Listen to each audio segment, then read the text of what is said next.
大家好，欢迎来到无相之境，为你搜罗各种宇宙小道消息，别人看不到的，我们偷偷告诉你。世有无相，万象藏形。今天就带你一起拆开某个宇宙现象背后藏着的小秘密。如果你常常觉得自己的身体好像和这个世界不太合拍，经常问自己，我是谁？我到底从哪里来？也许这并不是你出了问题，而是你的灵魂正在回忆一段从未真正被理解的过去。今天我们要带你走进亚特兰蒂斯最深处的一扇门，一场关于基因、意识和灵魂选择的实验。我们先从基因工程是如何开始的说起。亚特兰蒂斯中后期，文明已经迈入极高的科技阶段，时间与维度可以被操控，意识与能量可以被量化，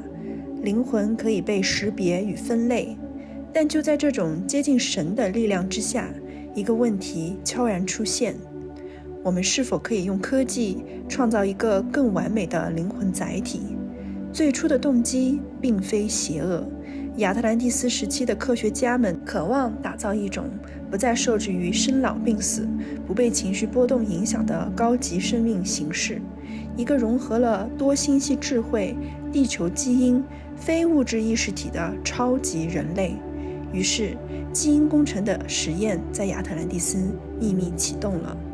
最早参与这场实验的是来自不同星系的星际种子灵魂，例如天狼星、猎户座、昴宿、仙女系等等。他们中的一部分是带着使命来到地球，协助人类演化与地球的调频，当然也带着对灵魂旅程的扩展的意愿。旅程开始之前，大家都觉得没有问题，完成这次任务就肯定能返回自己的母屏。但在沉浸式进入实验系统之后，他们中的许多人被困在了能量结构中，也被困在了地球的轮回体系里，忘记了自己其实是个体验者和观察者，开始以为自己就是实验品本身。而地球原生的人类灵魂在这个时期也被纳入基因实验的系统，一部分出于地球灵魂自愿，一部分出于想要快速地获得超进化速度。但问题在于，它们本身的意识结构并不足以承载高速融合与强行激活的能量灌输，于是大量的灵魂撕裂、意识崩解开始发生。那整个实验中究竟创造了什么？亚特兰蒂斯的基因工程总共包含3种途径。第一种，多星种混血体，将不同星系的遗传代码压缩融合，创造多维意识加高适应性的超新星人类。它们的特征是拥有极强灵性能量场，对能量、声音、光频极为敏感，神经系统异常的复杂，容易觉醒也容易崩溃，眼睛大而明亮，部分拥有全息视角或光之读取能力，身体会对地球的密度产生排斥，容易免疫紊乱、慢性疲劳，意识系统容易断频。打一个比方，比如说一部分的意识是我很喜欢平和和大爱，一部分是我天生喜欢战斗，这2种意识波段无法统一运转。还有灵魂长期处于我是人类吗的质问中，极端自我认知障碍者众多。第2种类型是动物基因的植入，为了强化感官、速度或生存能力，去提取了猛兽、爬虫、飞禽等物种的生理优势，比如说视觉、速度、气味和攻击性，赋予超越人类身体的生存极限生存能力。实验的产物，它们的特征是一种兽化的人类，脑干反应快速，强攻击性或极度防御性，肌肉的结构和感官系统异常发达，部分拥有类似于蛇眼、鹰视、叶形皮肤、鳍状结构、伪装色彩，甚至鳞甲。这种物种出现的问题是，灵魂难以稳定降入，动物本能过强，容易被兽性本能意识接管，存在极度情绪化、自我控制困难、攻击性的人格，很多变异后代失控，在后期文明被当作战斗生物或废品来处理。第3类叫做非物质意识附体，将某些能量体如 AI 意识、元素灵体、某个意念植入肉体中，以创造既可控又可思考的生命体。这里面有3种细化的类别。它的实验产物就是叫做仿生意识体。第一种呢是 AI 仿生人，他们没有情感系统，以执行效率为主，精准、冷静，逻辑性极强，但灵魂无法真正的进入，仅为意识模仿的容器。第二种是叫做灵体融合体，将一部分火元素、水元素、机械灵意识体绑定在肉体中，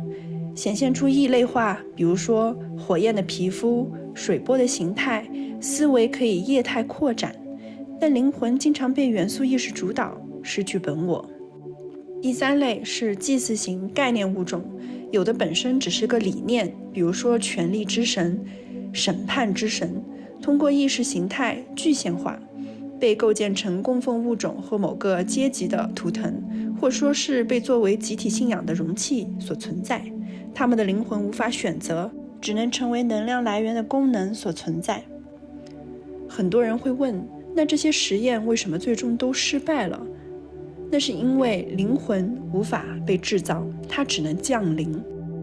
灵魂不是代码的叠加，不是意识碎片的拼接，它是源头的震动，是自由意志的涌现。任何脱离了自由意志与完整场域的结构，终究都会失去灵魂的核心链接。这些实验也给当时参与实验的大量灵魂造成了巨大的潜意识创伤。像刚刚说的频率不匹配的融合，那些来自不同星系的灵魂携带不同的核心振动，而基因实验试图将这些不相容的星际意识、动物性 DNA、非物质能量场硬性组合在一起，这造成的后果是灵魂难以完全进入身体或维持完整的场域，出现了断频、漂移、意识空洞的现象。这种灵魂撕裂的后遗症在后世表现为极度的敏感又无法稳定地扎根于这个地球，精神分裂、失忆、空间的错位感和频繁感知错乱，长期处于在这儿但又不属于这里的状态。部分实验体被强行植入多个灵魂碎片，来自多个族群或其他的意识体，造成一种混合意识的状态。他们在身体里承载了不止一个我，长期处于自我争执与内在冲突的循环中。这种结构演化到后期，会形成严重的自我认同障碍、多重人格。某些灵魂碎片滞留于潜意识，甚至投射成现实关系中的控制与反控制的死循环。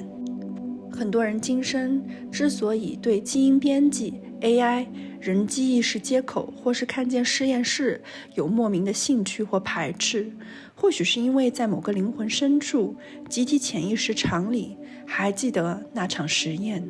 也许你就是那场实验的见证者、参与者，甚至创造者。听到这里，大家应该也注意到了，这些基因工程的画面很像我们看过的电影，也和我们现在在做的科技实验走在同一条路上。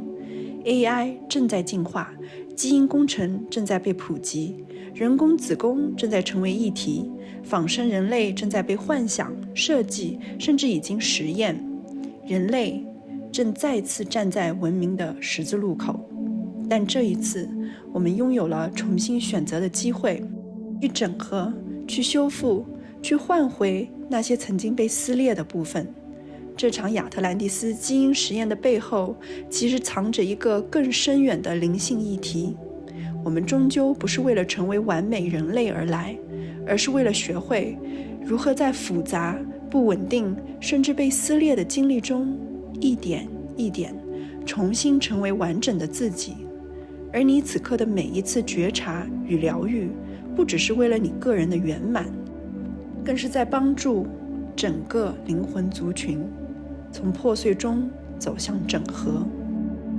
我们从来不是来模仿某种标准化的高级生命，而是来回忆起你是谁，